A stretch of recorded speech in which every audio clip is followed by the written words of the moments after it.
بسم اللہ الرحمن الرحیم نحمدہ ونصلی ونسلم علی رسولہ الکریم اما بعد۔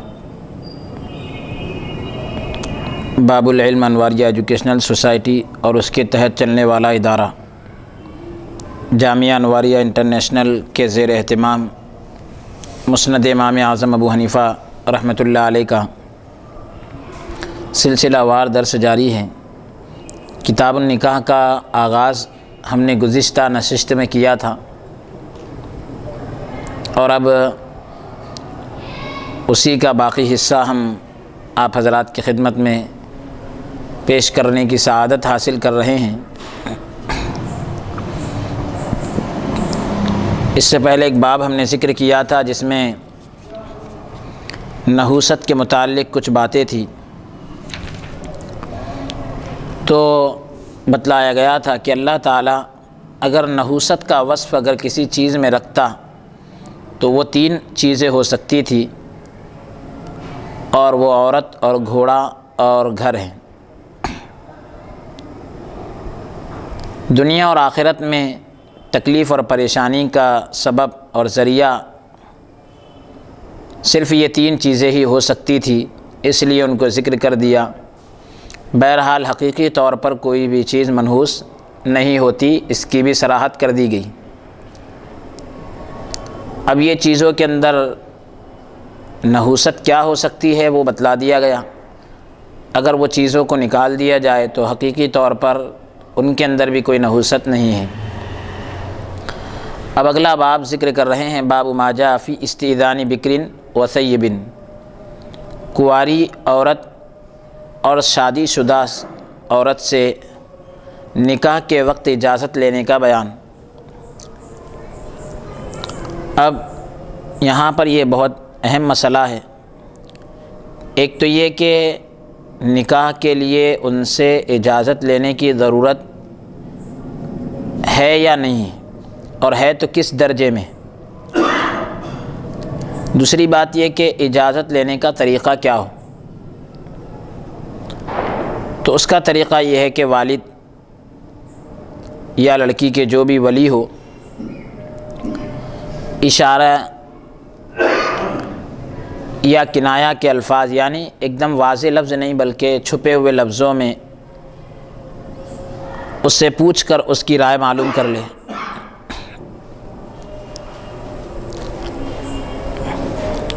اور بہترین طریقہ وہ ہے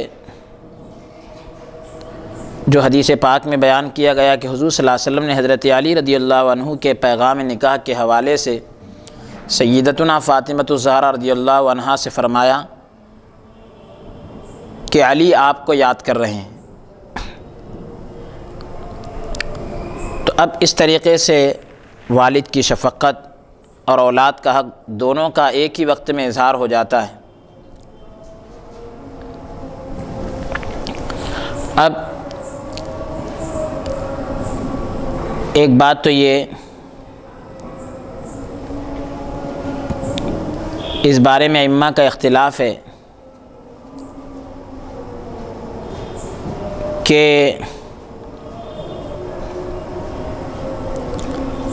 نکاح کے تعلق سے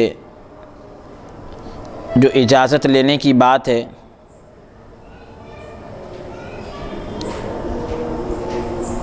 تو اگر کوئی عورت اپنا نکاح خود کرے تو نکاح ہوگا یا نہیں، ولی کی اجازت کے بغیر جس کا نکاح منعقد ہوا تو نکاح درست ہوگا یا نہیں۔ اب امام مالک اور امام احمد بن حنبل، امام شافعی وغیرہ حضرات کے نزدیک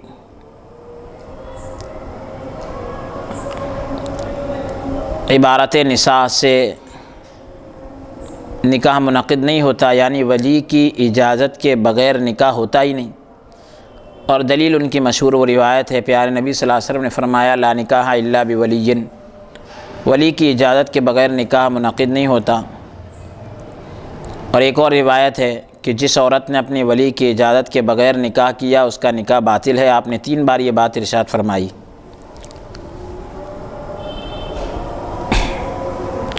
امام اعظم ابو حنیفہ رحمۃ اللہ علیہ کے نزدیک عورت اگر اپنا نکاح کرے تو درست ہو جاتا ہے، شرط یہ ہے کہ لڑکی عقل مند ہو، بالغہ ہو اور آزاد ہو۔ ولی کا ہونا اچھی چیز ہے، بہتر ہے، اور آپ کی دلیل یہ ہے کہ اللہ تعالیٰ قرآن کریم میں ارشاد فرماتا ہے وَإِذَا طَلَّقْتُمُ النِّسَاءَ فَبَلَغْنَ أَجَلَهُنَّ فَلَا تَعْضُلُوهُنَّ أَن يَنكِحْنَ أَزْوَاجَهُنَّ، کہ جب تم عورتوں کو طلاق دے دو اور وہ اپنی عدت پوری کر لے تو تم انہیں دوسرے شوہروں سے نکاح کرنے سے نہ روکو۔ اور ایک اور بات ہے، ایک عورت نے حضور کے دربار میں آنے کے لیے حضور صلی اللہ علیہ وسلم کی خدمت میں عرض کیا تو آپ خاموش رہے۔ پھر ایک صحابی کی خواہش پر اس عورت کا نکاح اس صحابی سے کر دیا۔ ام المومنین حضرت عائشہ رضی اللہ عنہا نے اپنی بھتیجی حضرت حفصہ بنت عبد الرحمن رضی اللہ عنہ کا نکاح ان کے باپ کی موجودگی میں حضرت منذر بن زبیر سے کر دیا تھا۔ اور ایک اور دلیل یہ بھی ہے کہ حضرت علی رضی اللہ تعالیٰ ولی کی اجازت کے بغیر نکاح کرنے سے منع کرتے تھے، لیکن اگر کوئی نکاح ہو جاتا تو اسے صحیح قرار دیتے تھے۔ اب عاقل اور بالغ لڑکی سے نکاح کے حوالے سے والد یا ولی کی اجازت ضروری ہے۔ اجازت لینے سے ولی یا والد کو بھی پریشانی کا سامنا نہیں کرنا پڑے گا، لڑکی کی بھی حوصلہ افزائی ہوگی، اور اس کی تائید میں کئی روایات ہیں، جیسے کہ حضرت عبداللہ ابن عباس رضی اللہ عنہما کا بیان ہے کہ ایک کنواری لڑکی بارگاہ رسالت مآب صلی اللہ علیہ وسلم میں حاضر ہوئی اور اس نے شکایت کے طور پر یہ کہا کہ اس کے والد نے اس کی ایک ایسے شخص سے شادی کر دی جسے وہ ناپسند کرتی تھی، تو حضور صلی اللہ علیہ وسلم نے اسے نکاح باقی رکھنے یا فسخ کرنے کے بارے میں، یعنی توڑ دینے کے بارے میں اختیار دیا۔ ابن ماجہ شریف کے اندر یہ روایت آئی ہے۔ اور بھی کئی دلائل ہے جس سے یہ پتہ چل رہا ہے کہ عورت کو اختیار دیا گیا نکاح کو باقی رکھنے یا توڑنے کا، اور عورت کو نکاح کرنے کا بھی اختیار دیا گیا۔ حدیث مبارکہ کا نمبر ہے 263۔ ابو حنیفہ عن عطاء عن ابن عباس رضی اللہ عنہما ان نبی صلی اللہ علیہ وسلم ذکر لفاطمہ رضی اللہ عنہا ان علی یذکرکی۔ حضرت عبداللہ بن عباس رضی اللہ عنہما کا بیان ہے کہ حضور صلی اللہ علیہ وسلم نے حضرت فاطمہ الزہرا رضی اللہ عنہا سے فرمایا، اے فاطمہ، علی نے آپ کو نکاح کا پیغام بھیجا ہے۔ حضرت علی رضی اللہ تعالیٰ عنہ نے نکاح کا پیغام بھیجا تو پیارے نبی صلی اللہ علیہ وسلم نے اس انداز سے اس کو ذکر کیا کہ علی جو ہے آپ کو یاد کر رہے ہیں۔ تو یہ بھی ایک مہذب انداز ہے، اس طرح کا انداز اپنایا جائے تاکہ حیا اور پاک دامنی بھی باقی رہے، اس کا بھی لحاظ رہ جائے۔ حدیث مبارکہ کا نمبر ہے 264۔ ابو حنیفہ عن شیبان عن یحییٰ عن المہاجر عن ابی ہریرہ رضی اللہ عنہ قال كان رسول اللہ صلی اللہ علیہ وسلم اذا اراد ان يزوج احدى بناته يقول ان فلانا يذكر فلانة ثم يزوجها۔ وفي رواية عن ابی ہریرہ رضی اللہ عنہ قال كان النبي صلی اللہ علیہ وسلم اذا زوج احدى بناته اتى خدرها فيقول ان فلانا يذكر فلانة ثم يزوجها۔ حضرت ابو ہریرہ رضی اللہ عنہ کا بیان ہے کہ حضور اقدس صلی اللہ علیہ وسلم جب اپنی کسی صاحبزادی کا نکاح کرنا چاہتے تو فرماتے، فلاں شخص فلاں لڑکی کا ذکر کرتا ہے، یعنی اس کو پیغام بھیج رہا ہے، پھر آپ جو ہے نبی کونین صلی اللہ علیہ وسلم اس لڑکی کا نکاح کر دیتے تھے۔ حضرت ابو ہریرہ رضی اللہ عنہ سے روایت ہے، دوسری روایت میں اس طرح ذکر ہے کہ حضور صلی اللہ علیہ وسلم جب اپنی کسی صاحبزادی کا نکاح کسی شخص سے کرنا چاہتے تو آپ اس کے پردے کے قریب ہو جاتے، یعنی پردے کے پیچھے سے آپ پوچھتے، یوں فرماتے کہ فلاں آدمی فلاں لڑکی کا ذکر کرتا ہے، یعنی میری بیٹیوں میں سے فلاں بیٹی کو پیغام بھیج رہا ہے۔ پھر بعد میں اس بیٹی کا نکاح اس شخص سے حضور صلی اللہ علیہ وسلم کر دیتے تھے۔ وفی روایت قال کان رسول اللہ صلی اللہ علیہ وسلم اذا خطب الیہ ابنۃ من بناتی اتى خدرها فقال ان فلانا یذکر فلانۃ ثم ذهب فانکحها۔ اب یہاں پر پوری بات بتلا دی گئی کہ حضور صلی اللہ علیہ وسلم اس کے پردے کے قریب ہوتے، جو لفظ ذکر کیا گیا، اور پھر اس سے پوچھتے فلاں آدمی فلاں لڑکی کا ذکر کر رہا ہے، یعنی اس کو پیغام بھیج رہا ہے، تو کیا خیال ہے؟ پردے کے قریب مطلب یہ کہ تنہائی کی جگہ حضور صلی اللہ علیہ وسلم اکیلے میں یہ سوال کیا کرتے تھے اور ایسا پوچھ لیا کرتے تھے۔ اگلا باب ہے باب ما جاء فی تجہیز الجہاز للابنۃ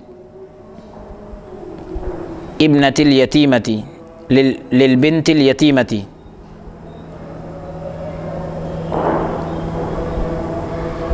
یعنی یتیم لڑکی کو جہیز مہیا کرنے کا بیان۔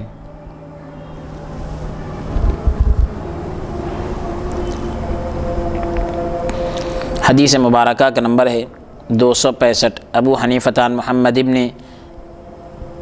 بن المنکدر عن جابر بن عبد اللہ رضی اللہ عنہ ان عائشہ رضی اللہ عنہا زوجت یتیمۃ کانت عندها فجہزها رسول اللہ صلی اللہ علیہ وسلم من عنده۔ حضرت جابر بن عبداللہ رضی اللہ عنہ کا بیان ہے کہ ام المومنین حضرت عائشہ صدیقہ رضی اللہ عنہا نے ایک یتیم لڑکی جو ان کے پاس تھی ان کا نکاح کیا۔ حضرت عائشہ رضی اللہ عنہا نے ایک یتیم بچی کا نکاح کیا جو حضرت عائشہ رضی اللہ عنہا کے پاس تھی، اور حضور صلی اللہ علیہ وسلم نے اپنے پاس سے اس کا جہیز تیار کیا۔ تو نکاح کے وقت لڑکی کو ضرورت کے اعتبار سے جہیز دینا یہ کوئی غلط چیز نہیں ہے۔ افراط اور تفریط دونوں بھی اسلام میں منع ہیں، یعنی فضول خرچی سے بچتے ہوئے نکاح کے وقت لڑکی کو کچھ نہ کچھ دے دینا، یہ بھی حضور صلی اللہ علیہ وسلم سے ثابت ہے۔ حضور صلی اللہ علیہ وسلم نے اپنی یتیم خادمہ کو بذات خود جہیز عطا فرمایا۔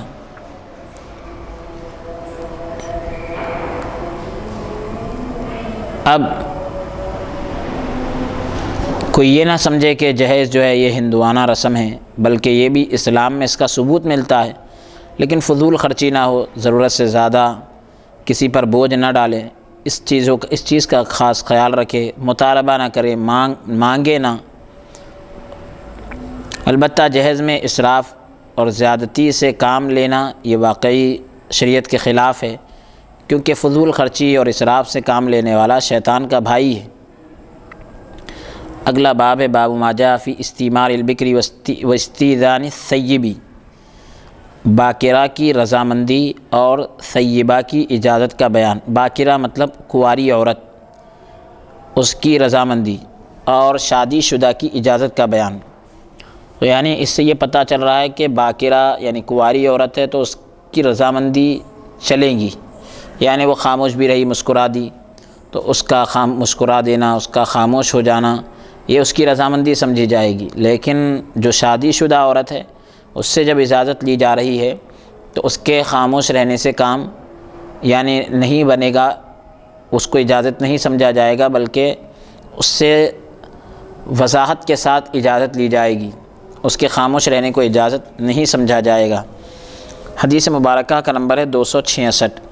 ابو حنیفہ عن شیبان بن عبد الرحمن عن یحیی بن ابی کثیر عن المہاجر بن عکرمہ عن ابی ہریرہ رضی اللہ عنہ قال قال رسول اللہ صلی اللہ علیہ وسلم لا تنکح البکر حتی تستأمر ورضاها سکوتها ولا تنکح الثیب حتی تستأذن وفی روایت لا تزوج البکر حتی تستأمر ورضاؤها سکوتها ولا تنکح الثیب حتی تستأذن وفی روایت لا تنکح البکر حتی تستأمر وإذا سکتت فهو إذنها ولا تنکح الثیب حتی تستأذن۔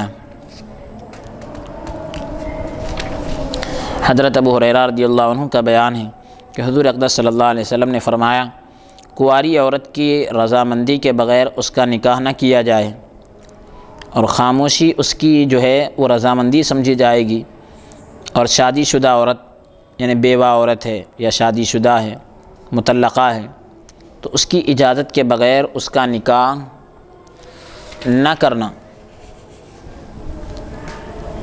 تو شادی شدہ عورت ہے تو اس سے اجازت لی جائے، اور کنواری عورت ہے تو اس کی رضامندی دیکھی جائے۔ ایک روایت میں یہ ہے کہ کنواری عورت کی رضامندی کے بغیر اس کی شادی نہ کی جائے، اور اس کی خاموشی اس کی رضامندی ہے، اور بیوہ کی اجازت کے بغیر اس کا نکاح نہ کیا جائے۔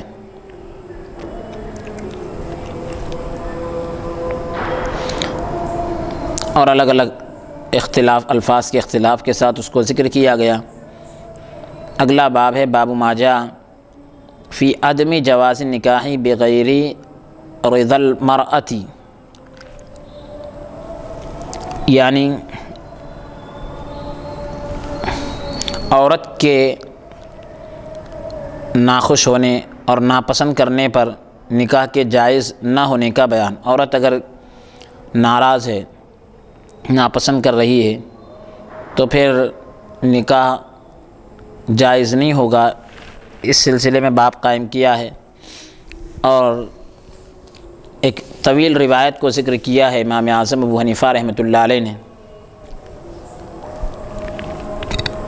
اب پہلے اس سے اس سلسلے میں بات، یہ حدیث پاک کو تلاوت کرنے سے پہلے یہ بات ذہن نشین رکھیں کہ یہ ولایت اجبار کا جو معاملہ ہے کہ ولی جو ہے زبردستی کر سکتا ہے یا نہیں، یعنی اس کو مجبور کر سکتا ہے یا نہیں نکاح کرنے پر، تو اب اس کی تفصیل ہم آپ کے سامنے ذکر کرتے ہیں۔ ائمہ میں اس کا اختلاف بھی ہے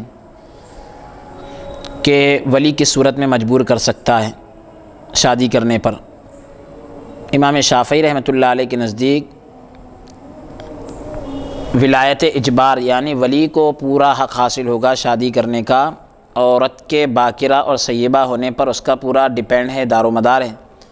یعنی مطلب یہ ہے کہ ولی کو باکرہ پر اجبار حاصل ہے، یعنی باکرہ پر وہ زبردستی کر سکتا ہے کہ وہ فلاں مرد سے نکاح کر لے، کنواری عورت چاہے وہ چھوٹی ہو یا بڑی ہو، اور سیبہ پر اس کو مجبور کرنے کا حق نہیں ہے۔ شادی شدہ عورت کو ولی مجبور نہیں کر سکتا، بلکہ وہ اختیار ہے اس کو، اور کنواری اگر ہے تو ولی کو اختیار حاصل ہوگا۔ شادی شدہ اگر عورت ہے تو ولی کو اختیار حاصل نہیں ہوگا، مجبور نہیں کر سکتا ولی، اور اگر وہ شادی شدہ ہے تو چاہے وہ چھوٹی ہو یا بڑی ہو، تو ان کے پاس معیار اور میتھڈ جو ہے وہ باکرہ اور سیبہ کا ہے کہ کنواری عورت کا نکاح ولی جہاں چاہے کر سکتا ہے، چاہے چھوٹی ہو یا بڑی ہو، اور شادی شدہ عورت چاہے چھوٹی ہو یا بڑی وہ اپنی مرضی سے نکاح کر سکتی ہے، ولی کو مجبور کرنے کا حق نہیں ہے۔ اور حضرت عبداللہ ابن عباس رضی اللہ عنہ کی روایت سے انہوں نے دلیل پیش کی، نبی کونین صلی اللہ علیہ وسلم نے فرمایا الأیم احق بنفسها من ولیہا، کہ ایم سے مراد ان کے پاس سیبہ یعنی شادی شدہ عورت ہے۔ تو اب اس کا مطلب یہ ہوا کہ وہ اپنی آپ کے زیادہ حقدار ہے، جبکہ کنواری عورت کو اپنے ولی سے زیادہ اختیار حاصل نہیں ہوتا، یعنی خود اپنے آپ کی وہ مختار نہیں ہوتی، اس کو اپنے آپ پر اختیار نہیں ہوتا، شادی شدہ کو اختیار ہوتا ہے۔ تو ان کے پاس امام شافعی وغیرہ کے پاس جو معیار ہے، میتھڈ ہے، وہ کیا ہے؟ باکرہ اور سیبہ، کہ اگر کنواری عورت ہے تو اس پر ولی کو حق پورا حاصل ہوگا، سیبہ ہے تو ولی کو پورا حق حاصل نہیں ہوگا۔ امام اعظم ابو حنیفہ رحمۃ اللہ علیہ کے نزدیک جو معیار ہے اور جو مدار ہے، میتھڈ ہے، وہ بڑی اور چھوٹی ہونے پر ہے، شادی شدہ اور غیر شادی شدہ ہونے پر نہیں ہے، بلکہ عورت چھوٹی ہے یا بڑی ہے وہ دیکھا جائے گا۔ تو اگر عورت چھوٹی ہے تو ولی اس کو مجبور کر سکتا ہے، بڑی عورت کو مجبور نہیں کر سکتا۔ اور دلیل ہے حضرت ابو ہریرہ رضی اللہ عنہ کی روایت لا تنکح الثیب حتی تستامر ولا تنکح البکر حتی تستأذن، کہ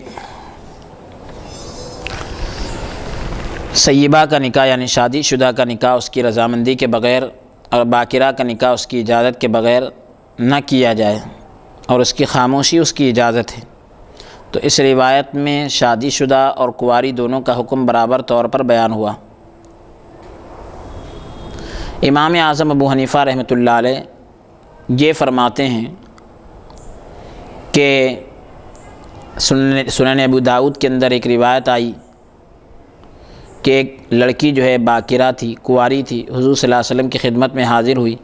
اس نے عرض کیا کہ اس کے باپ نے اس کا نکاح ایسے شخص سے کر دیا جسے وہ ناپسند کرتی تھی، تو حضور صلی اللہ علیہ وسلم نے اسے اختیار دے دیا۔ تو اب اختیار دیا گیا تو باکرہ کو اختیار مل رہا ہے، تو اس سے پتہ چل رہا ہے کہ وہ باکرہ تھی لیکن بڑی تھی، اس لیے اختیار ملا ہے۔ تو ہمارے پاس جو معیار ہے وہ صغیرہ اور کبیرہ یعنی چھوٹی اور بڑی عورت کا اعتبار ہے۔ چھوٹی عورت پر ولی کو پورا حق حاصل ہوگا، بڑی پر نہیں ہوگا۔ امام شافعی کہتے ہیں کہ نہیں، کنواری عورت پر حق حاصل ہوگا، شادی شدہ عورت پر پورا حق حاصل نہیں ہوگا۔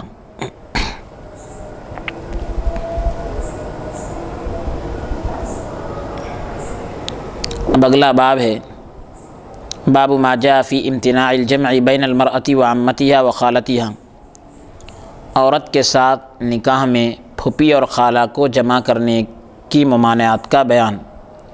یعنی جس عورت سے نکاح کر رہے ہیں تو اس عورت کے ساتھ اس کی پھوپھی سے نکاح نہ کرے، یعنی عورت کی پھوپھی سے نکاح نہ کرے، عورت کی خالہ سے نکاح نہ کرے، اس کا یہ بیان ہے۔ حدیث مبارکہ کا نمبر ہے 268۔ ابو حنیفہ عن عطیہ العوفی عن ابی سعید الخدری رضی اللہ عنہ عن النبی صلی اللہ علیہ وسلم قال لا تزوج المرأة على عمتها وخالتها۔ حضرت ابو سعید خدری رضی اللہ عنہ کا بیان ہے کہ حضور اقدس صلی اللہ علیہ وسلم نے فرمایا کسی عورت کے ساتھ اس کی پھوپھی یا اس کی خالہ کو جمع کر کے نکاح نہ کیا جائے۔ اب پھوپھی اور خالہ سے جو نکاح نہ کرنے کا ذکر کیا گیا اور اس کے جائز نہ ہونے کا جو فیصلہ کیا گیا، تو اس کے اندر حکمت کیا ہے؟ تو بتلایا گیا کہ پھوپھی اور خالہ سے جو خونی رشتہ ہوتا ہے بہت گہرا ہوتا ہے۔ اسلام نے عزیز و اقارب سے رشتہ قائم رکھنے کی تاکید کی ہے، رشتہ توڑنے کو برا سمجھا ہے۔ کسی عورت کو سوکن کے طور پر نکاح میں لانا اس سے رشتہ توڑنے کے برابر ہے، کیونکہ دو سوکنیں ایک دوسرے کو ہرگز برداشت نہیں کر سکتی، اور برداشت نہ کرنے کی صورت میں سلسلہ دشمنی کی شکل اختیار کر جاتا ہے۔ اسی وجہ سے کسی عورت کے ساتھ پھوپھی یا خالہ کو نکاح میں جمع کرنے سے منع کیا گیا۔ ایک روایت میں یہ الفاظ بھی شامل ہے فَإِنَّكُمْ إِذَا فَعَلْتُمْ ذَاكَ فَقَدْ قَطَعْتُمْ أَرْحَامَكُمْ، یعنی اگر تم نے ایسا کیا، پھوپھی اور خالہ کو جمع کر لیا، تو یقیناً تم نے اپنا رشتہ توڑ دیا۔ کن عورتوں کو نکاح میں جمع کیا جا سکتا ہے، کن کو نہیں، اس بارے میں فقہا نے ایک علمی اور فقہی ضابطہ اور اصول بتایا کہ وہ دو عورتیں جن سے نکاح کرنا مقصد ہو، ان میں سے ایک کو مرد اگر مان لیا جائے تو ان میں نکاح حرام ہو، تو ان کا نکاح میں جمع کرنا حرام ہے، ورنہ جائز ہے۔ ایک علمی ضابطہ بتا دیا کہ وہ دو عورتیں جن سے نکاح کرنا مقصد ہے، ان میں سے ایک کو مرد فرض کیا جائے تو ان میں نکاح حرام ہو جائے۔ مثلا اب اگر پھوپھی ہے اور اسی طریقے سے جس عورت سے آپ نکاح کر رہے ہیں وہ ہے، اب اگر ان میں سے دونوں میں سے ایک کو اگر مرد تصور کرے تو ظاہر سی بات ہے کہ آدمی جو ہے اپنی پھوپھی سے نکاح نہیں کر سکتا، اپنی خالہ سے نکاح نہیں کر سکتا، تو ظاہر سی بات ہے کہ اس سے پتہ چل رہا ہے کہ ایسی قسم کی دو عورتوں کو اپنے نکاح میں جمع نہ کرے۔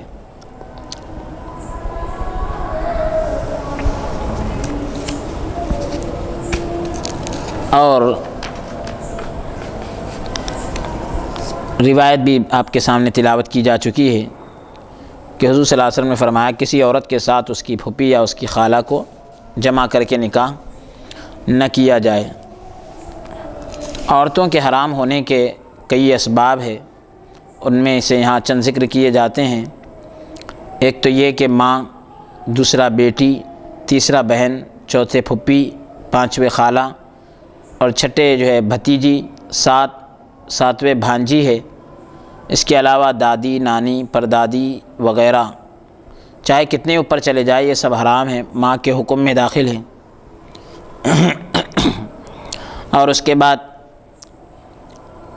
مصاہرت یعنی سسرالی رشتے سے بھی، عورت سے ملاقات کی صورت میں بھی چار قسم کی عورتیں حرام ہو جاتی ہیں۔ ایک تو یہ کہ جس عورت سے نکاح کیا اس کی بیٹیاں حرام ہو جائے گی، یعنی پہلے سے جو اس کی بیٹیاں ہیں جس سے اس نے نکاح کیا ہے وہ اپنے ساتھ لڑکی لے کر آئی، تو اب وہ لڑکی جو ہے اس شوہر کے لیے حرام ہو جائے گی۔ اسی طریقے سے بیوی کی ماں، دادی، نانی وغیرہ سب حرام ہیں۔ اور مذکر میں اگر دیکھیں تو باپ، دادا اور یعنی جو ان کی اصل ہے ان کی بیویاں، بیٹوں اور پوتوں کی اصل ان کی بیویاں، یہ بھی جو ہے مصاہرت یعنی سسرالی رشتے سے حرام ہو جاتے ہیں۔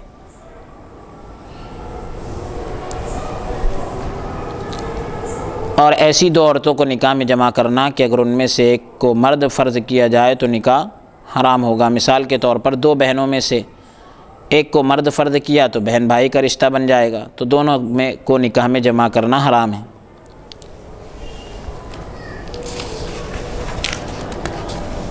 اب اگلی حدیث مبارکہ کا نمبر ہے، اور ایک اور بات ذکر کر دیتے ہیں، حرمت رضاعت یعنی شیر خارگی، دودھ پینے کے زمانے میں 2 سال کی عمر تک کسی عورت کا دودھ پینے سے بھی حرمت ثابت ہو جاتی ہے، دونوں کا آپس میں نکاح نہیں ہو سکتا۔ دودھ پلانے والی عورت ماں اور اس کی بیٹیاں، بیٹے بھائی قرار پائیں گے، جن کا آپس میں جو ہے نکاح درست نہیں ہوگا۔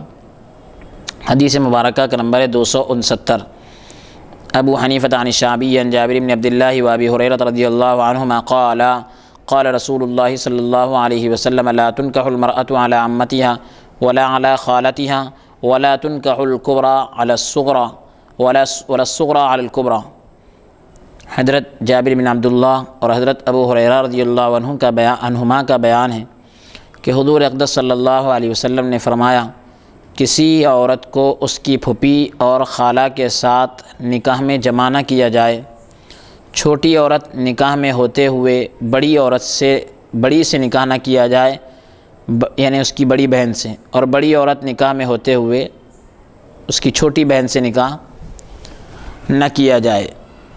تو ہم اس کی پوری وضاحت کر چکے ہیں۔ اگلا باب ہے باب ما جاء فی حرمت المتعۃ، متعہ حرام ہونے کا بیان۔ متعہ کہتے ہیں فائدہ اٹھانے کو، اور اس کا اصطلاحی مفہوم ہے کہ مرد اور عورت کا ایک طے شدہ رقم کے بدلے میں مدت معینہ تک یعنی لمیٹڈ ٹائم تک آپس میں فائدہ اٹھا لینا اور اس کے بعد نکاح کو ختم کر دینا۔ اسلام کے ابتدائی دور میں یہ جائز تھا، لیکن بعد میں اسے حرام قرار دیا گیا اور اب بھی حرام ہے، اور اس کی حرمت قیامت تک باقی رہے گی۔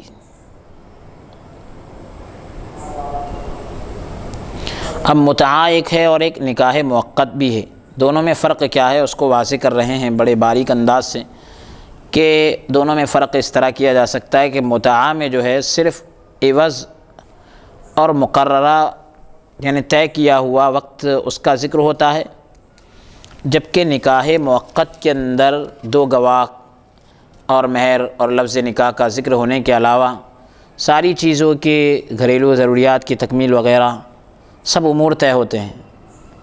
تو متعہ کی حرمت تو یقینی ہے، اور نکاح موقت کے تعلق سے کہا گیا کہ یقیناً یہ بھی کراہت سے خالی نہیں ہے۔ ابتدائے اسلام میں متاع کو جائز قرار دیا گیا، اس کی دو وجہ تھی۔ ایک تو یہ کہ غزوات کے موقع پر کچھ صحابہ کرام نے حضور کی بارگاہ میں خصی ہونے کی اجازت طلب کی، یعنی یہ کہ اپنے آپ کو شہوت سے بالکل الگ کر لے، تو حضور صلی اللہ علیہ وسلم نے انہیں منع کر دیا اور متاع کی اجازت دے دی۔ دوسری بات یہ بھی کہ ابتدائے اسلام میں شروعاتی دور میں جب مسلمان دوسرے شہر میں جاتے تو سامان کی حفاظت، کھانا وغیرہ دوسری ضروریات کی تکمیل کے لیے آدمی کی بڑی سخت ضرورت محسوس ہوتی تھی۔ اس ضرورت کو حضور صلی اللہ علیہ وسلم کی خدمت میں عرض کیا گیا تو حضور صلی اللہ علیہ وسلم نے متاع کی اجازت دے دی۔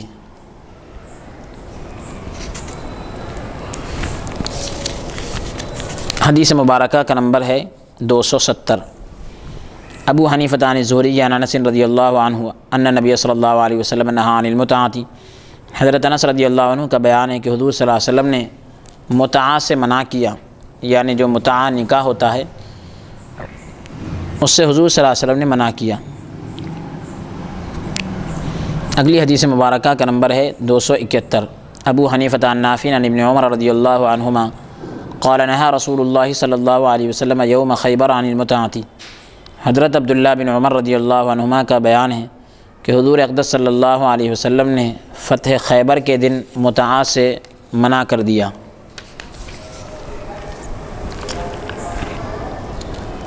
حدیث مبارکہ کا نمبر ہے 272۔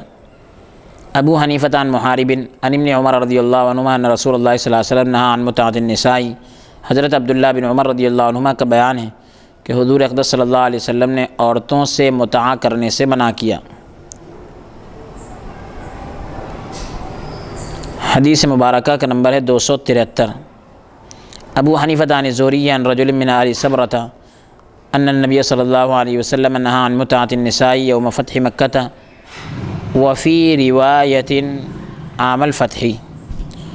آل صبرہ کے ایک آدمی کا بیان ہے کہ بے شک حضور اقدس صلی اللہ علیہ وسلم نے فتح مکہ کے دن عورتوں سے متاع کرنے سے منع کیا۔ ایک روایت میں ہے کہ آقا کریم صلی اللہ علیہ وسلم نے فتح مکہ کے موقع پر متاع سے منع فرمایا۔ اب یہاں پر ایک سوال یہ پیدا ہوتا ہے کہ متاع کے حرام ہونے کے حوالے سے کئی روایات ہیں، کسی میں فتح خیبر کا ذکر ہے اور کسی میں فتح مکہ کا ہے، کسی میں حجۃ الوداع کا بھی ذکر ہے، کسی میں فتح مکہ کے سال کا ذکر ہے، کسی میں موقع کا ذکر ہے، کیے بغیر حرمت کا ذکر ہے۔ تو ان روایات میں جوڑ کیسے پیدا کیا جائے، اس کے کئی جوابات دیے گئے، لیکن بہترین اور جامع جواب یہ ہے کہ متاع صرف 2 بار جائز قرار دیا گیا اور 2 بار ہی حرام قرار دیا گیا، مگر ان 2 مواقع یعنی خیبر اور فتح مکہ کے علاوہ اس کی حرمت کا اعلان بطور تاکید اور تائید کے تھا۔ باقی صحیح بات تو یہ ہے کہ 2 موقع یعنی فتح خیبر اور فتح مکہ کے موقع پر ہی ان کے حرام ہونے کا اعلان کیا گیا۔ تو اس طرح سے اس میں جوڑ پیدا کیا گیا روایت میں۔ حدیث مبارکہ کا نمبر ہے 274۔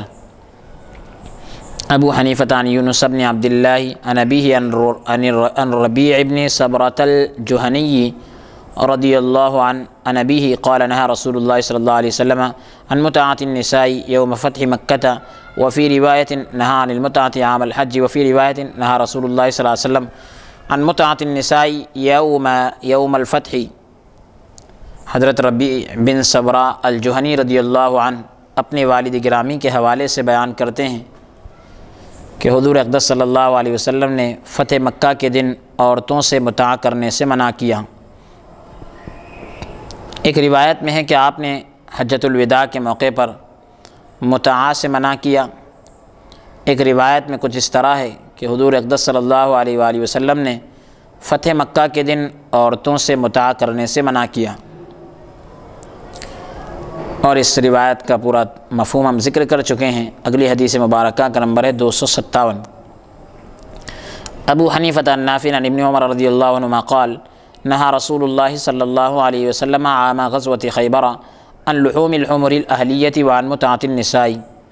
حضرت عبداللہ بن عمر رضی اللہ عنہما کا بیان ہے کہ حضور اقدس صلی اللہ علیہ وسلم نے غزوہ خیبر کے موقع پر پالتو گدھوں کے گوشت اور عورتوں سے متعہ کرنے سے منع کیا۔ اب نکاح اور متعہ میں کئی اعتبار سے فرق ہے۔ نکاح جو ہے اپنے شرائط کے ساتھ ساتھ صرف جائز ہی نہیں بلکہ فرض یا واجب یا سنت کی شکل بھی اختیار کر لیتا ہے، لیکن متعہ جو ہے وہ ناجائز اور حرام ہے۔ اور نکاح کے اندر محبت اور دیگر مقاصد ہوتے ہیں، متعہ کے اندر کیا ہوتا ہے، کچھ چیز نہیں ہوتی بلکہ اس میں شہوت غالب ہوتی ہے، خواہشات کو پورا کرنا یہی غالب ہوتا ہے۔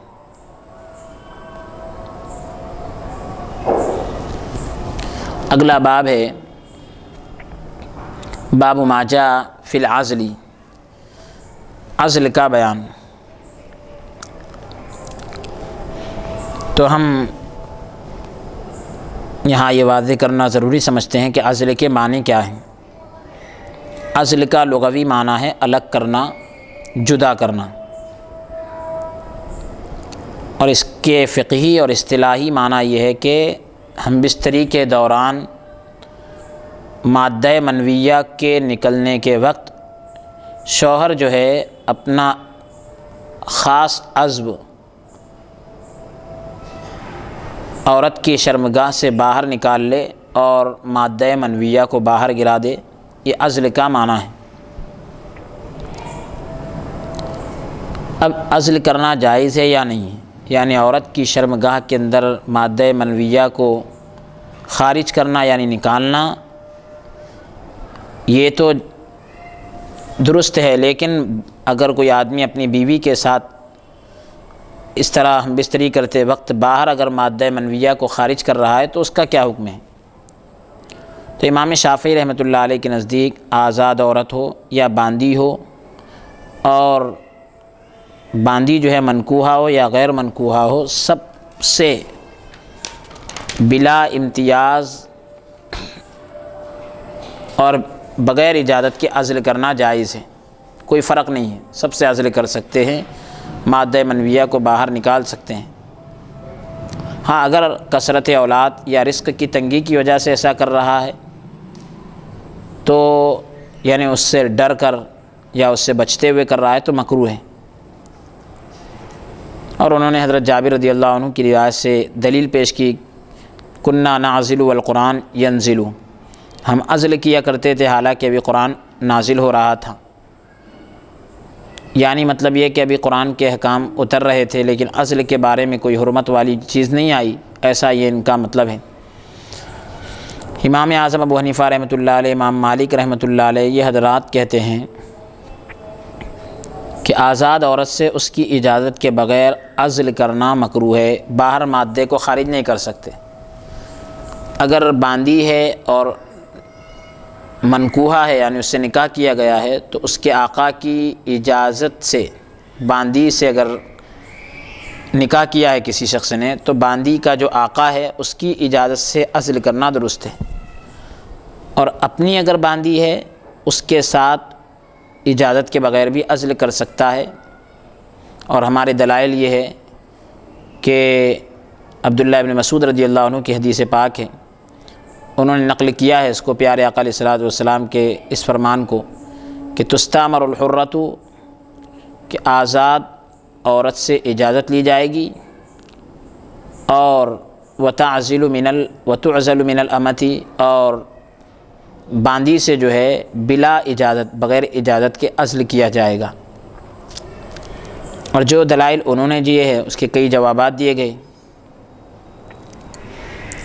ایک تو یہ دیا گیا کہ حضرت جابر بن عبداللہ رضی اللہ عنہ کی روایت سند کے اعتبار سے ضعیف ہے، اور ہم نے جو روایات پیش کی وہ سند کے اعتبار سے قوی ہیں، مضبوط ہیں۔ اگلا باب ہے باب ما جاء فی اتیان النساء بأی جہۃ من غیر الدبر، پچھلے مقام کے علاوہ یعنی پیچھے کا جو مقام ہوتا ہے جسے دبر کہا گیا، تو پیچھے کے مقام کے علاوہ عورت سے ہر جہت سے جماع کرنے کا بیان، یعنی کسی بھی طریقے سے جماع کیا جا سکتا ہے، لیکن پیچھے کے مقام میں جو ہے جماع نہ کیا جائے، ہم بستری نہ کی جائے۔ حدیث مبارکہ کا نمبر ہے 277۔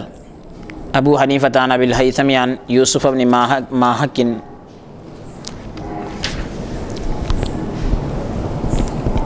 یوسف بن ماہک عن حفصة زوج النبی صلی اللہ علیہ وسلم ان امرأة اتتها فقالت ان زوجی یأتینی مجنبة ومستقبلة فكرهته فبلغ ذلك إلى النبي صلی اللہ علیہ وسلم فقال لا بأس اذا كان في صمام واحد۔ حضرت حفصہ رضی اللہ عنہ کا بیان ہے، ام المومنین حضرت حفصہ رضی اللہ عنہ کا بیان ہے کہ ایک عورت ان کے پاس آئی اور اپنے شوہر کے بارے میں شکایت کے طور پر یہ کہنے لگی کہ میرا شوہر مجھ سے ہر سمت سے یعنی ہر جانب سے وطی کرتا ہے اور سامنے سے بھی کرتا ہے، جبکہ میں اسے برا خیال کرتی ہوں۔ یہ شکایت حضور صلی اللہ علیہ وسلم تک پہنچی تو آپ نے فرمایا اس میں کوئی حرج کی بات نہیں ہے، شرط یہ ہے کہ ایک مقام میں ہو۔ اب یعنی آگے کے طرف سے کرے یا پیچھے کی طرف سے کرے، لیکن جو ہے مادہ منویہ کو آگے کے مقام میں ہی یعنی فرج میں ہی خارج کرے۔ ارشاد ربانی ہے نساؤکم حرث لکم، تو اس کے بارے میں کئی اقوال ذکر کیے گئے۔ عبداللہ ابن عباس رضی اللہ عنہ کا بیان ہے کہ ایک مرتبہ حضرت سیدنا فاروق اعظم رضی اللہ عنہ پیارے آقا علیہ الصلوۃ والسلام کی خدمت میں حاضر ہوئے اور عرض کیا رسول اللہ آج رات میں نے اپنی سواری یعنی اپنی بیوی کی جہت تبدیل کر لی، یعنی مطلب یہ تھا کہ پیچھے کی طرف سے آ کر آگے کے مقام میں ہی میں نے جو ہے جماع کیا، تو اللہ تعالیٰ نے آیت نازل فرمائی نساؤکم حرث لکم فاتوا حرثکم انا شئتم، تمہاری عورتیں جو ہے تمہاری کھیتیاں ہیں، تم اپنی کھیتیوں میں جیسے چاہو آؤ۔ حضرت ام سلمہ رضی اللہ عنہ کا بیان ہے کہ جب مہاجرین مدینہ طیبہ میں رہنے لگے تو انہوں نے اس بات کا ارادہ کیا کہ وہ عورتوں سے پیچھے کی طرف سے آگے کے مقام میں جماع کرے، شرط یہ جب کہ عورتیں اس پر راضی بھی ہو گئی تو انہوں نے حضرت ام سلمہ سے اس کا ذکر کیا۔ حضرت ام سلمہ نے حضور صلی اللہ علیہ وسلم سے اس بارے میں عرض کیا تو اللہ تعالیٰ نے آپ پر آیت نازل فرمائی نساؤکم حرث لکم۔ اب اس سلسلے میں ساری باتیں آپ حضرات کے سامنے ذکر کی جا چکی ہیں اور نہایت ہی پاکیزہ طریقے سے اور باحیا انداز سے اسلام نے اس چیز کو بھی امت کے سامنے واضح کیا ہے، اور جو عمل ہوتا ہے اس کو اسلامی طریقے سے بھی بتلایا گیا کہ زوجین جو ہے پہلے تو وضو کا اہتمام کرے، جب وہ ظاہری طہارت کا اہتمام کریں گے تو اللہ تعالیٰ انہیں باطنی طہارت اور پاکی کی دولت سے مالا مال کرے گا۔ باوضو ہو کر دل و دماغ کو پاک کر کے شکرانہ کے طور پر نفل ادا کرے، باہم محبت کے لیے اللہ تعالیٰ سے خصوصی دعائیں بھی کریں۔ اور تیسری بات، ہم بستری سے پہلے اعوذ باللہ اور بسم اللہ اور 3 بار سورہ اخلاص پڑھیں، پھر یہ دعا پڑھیں بسم اللہ اللہم جنبنا الشیطان وجنب الشیطان ما رزقتنا، جس کا ترجمہ یہ ہے کہ اللہ کے نام سے شروع، اے اللہ تو ہمیں شیطان سے بچا اور جس چیز کا تو ہمیں رزق عطا کرے اس سے شیطان کو دور رکھ۔ اس طرح نیک صالح اور فرمانبردار اولاد کی نیت کریں، اور ہم بستری کے دوران دونوں کو جو ہے برہنہ یعنی پورے طریقے سے کپڑے اتارنا نہیں چاہیے، کیونکہ اس طریقے سے جماع کرنے سے بے حیا اور نافرمان اولاد پیدا ہونے کے خطرات ہیں، اور اسی طریقے سے جس طرح سے کہ غسل اور پیشاب وغیرہ کے وقت بات چیت کرنے سے منع کیا گیا، اسی طرح اس وقت بھی جو ہے فضول گفتگو سے بچا جائے، اور گفتگو ہم بستری کے وقت قبلے کی طرف منہ نہ کیا جائے، کیونکہ ایسا کرنا قبلے کے آداب کے خلاف ہے۔ اسی طرح قبلے کی طرف پیٹھ بھی نہ کی جائے، اور خوشبو کا استعمال کرے، یہ زیادہ بہتر ہے۔ اور اگر جس کمرے میں بیوی سے ملاقات کر رہا ہے، اگر کمرے میں قرآن کریم یا تفسیر یا احادیث کی کتابیں وغیرہ موجود ہے تو ان پر کپڑا ڈال دیا جائے تاکہ بے ادبی کی کوئی صورت پیدا نہ ہو۔ اور بیوی سے مل کر اس کی کیفیت لوگوں سے بیان کرنا یہ بے غیرتی اور بے حیائی کی علامت ہے۔ اسی طرح سے بیوی بھی جو ہے اپنے شوہر کے کوئی حالات اور کیفیات کا دیگر عورتوں کے سامنے ذکر نہ کرے۔ جو کوئی عورت ایسا کرتی ہے یا جو کوئی مرد ایسا کرتا ہے، اللہ تعالیٰ ایسے لوگوں پر لعنت بھیجتا ہے۔ اور ناپاکی کے دن جو ہوتے ہیں، جسے حیض کے دن کہا جاتا ہے، ان میں جو ہے بیویوں سے دور رہا جائے، یعنی ہم بستری نہ کی جائے۔ دونوں ایک دوسرے کا حق ادا کرے۔ اس طریقے سے بڑے ہی پاکیزہ انداز میں اسلام نے جو ہے میاں بیوی کے ازدواجی زندگی کے یہ سنہرے اصول بتائیں۔ اگر کوئی آدمی واقعی اس پر عمل کرتا ہے تو وہ بہترین اور کامیاب زندگی گزارتا ہے۔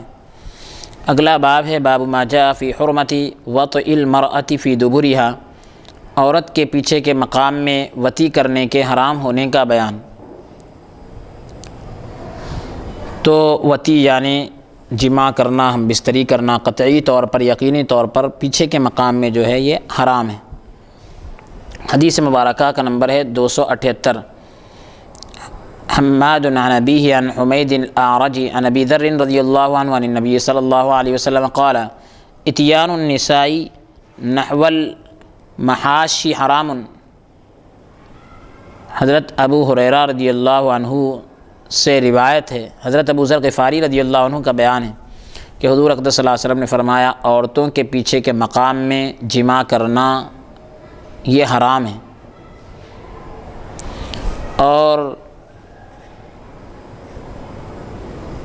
یہ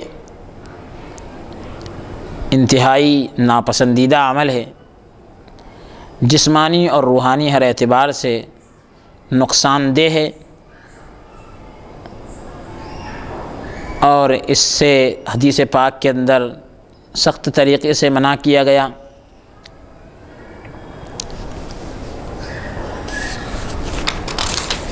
اور بھی اس کے علاوہ اس کی کئی روایات ہیں کہ جس سے جو ہے ان کے اوپر وعید کا ذکر ہے۔ حدیث مبارکہ کا نمبر ہے 279۔ ابو حنیفہ عن معن قال وجدت بخط ابی اعرفه عن عبد اللہ بن مسعود رضی اللہ عنہ قال نہینا ان ناتی النساء فی محاشہن۔ حضرت عبداللہ بن مسعود رضی اللہ عنہ کا بیان ہے کہ عورتوں کے پچھلے مقام میں وطی کرنے سے ہمیں منع کیا گیا ہے۔ حدیث مبارکہ کا نمبر ہے 280۔ ابو حنیفہ عن ابی المنہال عن القعقاع الخشنی عن ابن مسعود رضی اللہ عنہما انہ قال حرام ان تؤتی النساء فی المحاشی۔ حضرت عبداللہ بن مسعود رضی اللہ عنہ کا بیان ہے کہ حضور اقدس صلی اللہ علیہ وسلم نے فرمایا تم پر حرام قرار دیا گیا ہے کہ تم عورتوں کے پچھلے مقام میں وطی کرو۔ اگلا باب ہے باب ما جاء فی النسب لصاحب الفراش۔ صاحب فراش کے لیے ثبوت نسب کا بیان۔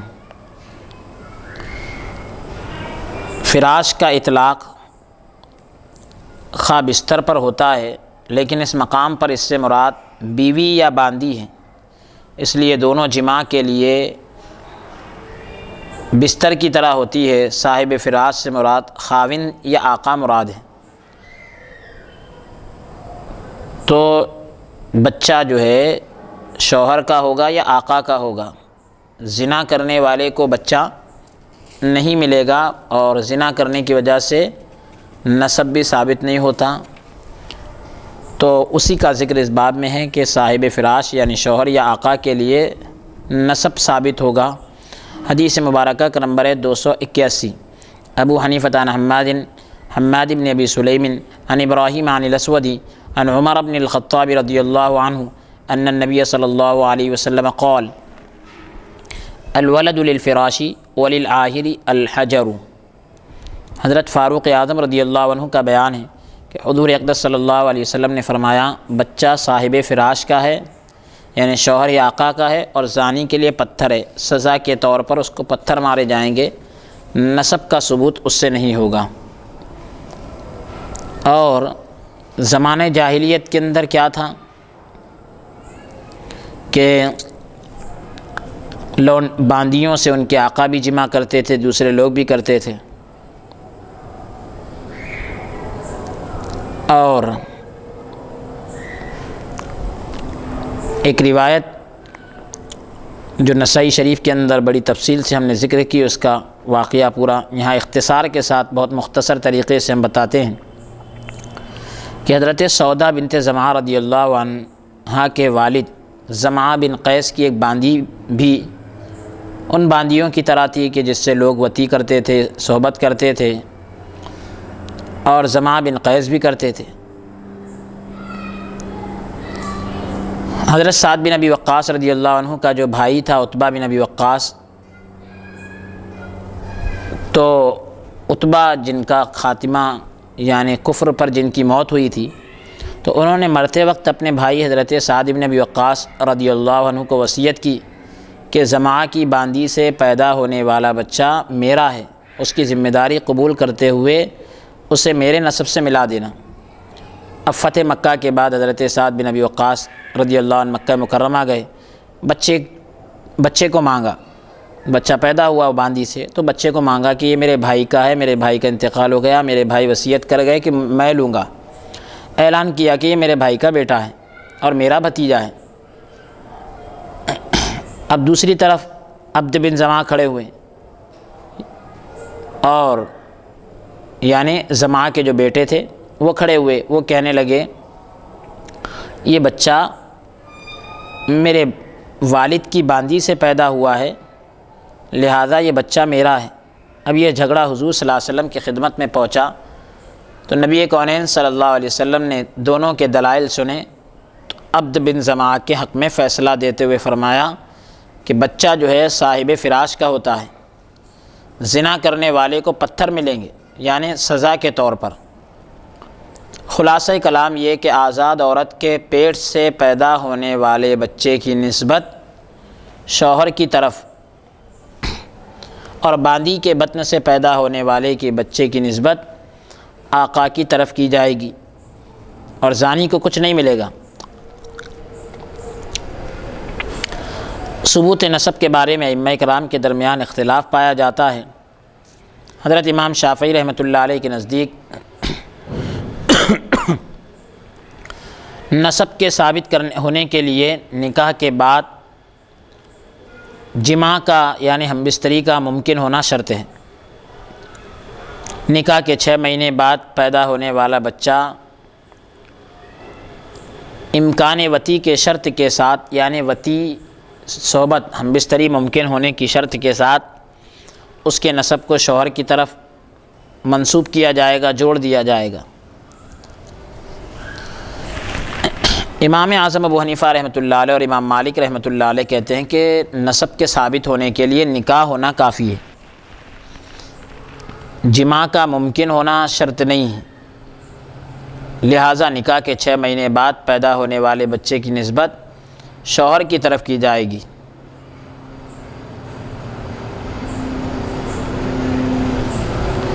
اور دلیل یہ ہے کہ حدیث پاک کے اندر صرف نکاح کی قید لگائی گئی، جماع وغیرہ کی قید نہیں لگائی گئی، تو اب اس کی الگ سے قید لگانے کی کوئی ضرورت نہیں ہے۔ یہ امام اعظم ابو حنیفہ رحمۃ اللہ علیہ فرماتے ہیں۔ ثبوت نسب اور حرمت نکاح کے حوالے سے چند فقہی مسائل آپ حضرات کی خدمت میں پیش کیے جا رہے ہیں۔ ایک تو یہ کہ دادی، نانی، پردادی، پرنانی اگرچہ کتنی اوپر ہو، یعنی اوپر اور چلے جائے، دادی کی دادی، ان کی دادی، ایسا سب کے سب حرام ہیں۔ یہ سب ماں کے حکم میں ہے۔ یہ باپ یا ماں یا دادا، دادی، نانا، نانی کی مائیں ہیں۔ ماں سے مراد وہ عورت ہے جس کی اولاد سے یہ ہے، بالواسطہ ہو یا بغیر واسطے کے ہو۔ بیٹی سے مراد وہ عورتیں ہیں جو اس کی اولاد ہے، پوتی، پرپوتی، نواسی، پرنواسی، نیچے تک چلے جائیں۔ بہن حقیقی ہو، یعنی ایک ماں باپ، یا پھر سوتیلی ہو کہ باپ دونوں کے ایک ہو اور مائیں دونوں کی الگ الگ ہوں، تو یہ بھی حرام ہے آپس میں۔ یا ماں تو ایک ہے اور باپ دو ہے، تو سب دونوں بھی پھر ایسی صورت میں آپس میں نکاح نہیں کر سکتے۔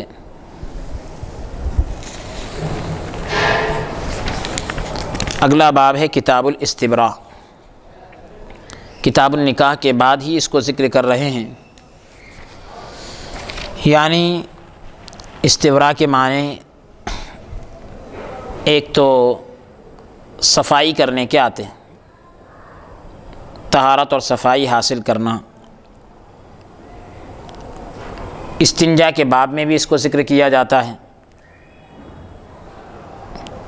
کہ یعنی پیشاب کرنے کے بعد جو پیشاب کا مقام ہوتا ہے اس کو گندگی سے پوری طرح صاف کر لینا۔ لیکن اب نکاح کے بعد اس کو ذکر کر رہے ہیں تو اس کے معنی اور مطلب یہ ہے کہ عورت کے رحم کو مادہ منویہ سے خالی کر دینا۔ جیسے اگر کوئی عورت حاملہ ہے، حمل سے ہے، تو پہلے جو ہے اس کا جو حمل ہے وہ جب بچہ پیدا ہو جائے تو اس کا مطلب یہ کہ رحم کی صفائی اس وقت کہلائے گی۔ اگر حاملہ نہیں ہے، حمل سے نہیں ہے، تو پھر 3 حیض کا گزر جانا اس کے رحم کی صفائی کہلائے گی۔ تو اس طریقے سے کہ پہلے جو شوہر نے اس سے ملاقات کی ہے اس کے مادہ منویہ کا کچھ حصہ عورت کے رحم میں نہ باقی رہے، پوری طریقے سے صفائی ہو جائے تاکہ نسب خلط ملط نہ ہو، آپس میں ایک دوسرے کا مادہ منی کا جو ہوتا ہے وہ ملنے کی وجہ سے نسب کے اندر میل جول نہ ہو اور نسب کے اندر کوئی خرابی پیدا نہ ہو۔ اس لیے شریعت کہتی ہے کہ پہلے عورت کے رحم کی صفائی ہو جائے۔ تو جو حاملہ عورت رہتی ہے حمل سے ہوتی ہے، جیسے ہی حمل اس کا بچہ پیدا ہو جائے گا، وضع حمل ہو جائے گا، بچہ جنے گی وہ، تو اس کے حمل کی اس کے رحم کی صفائی ہو جاتی ہے۔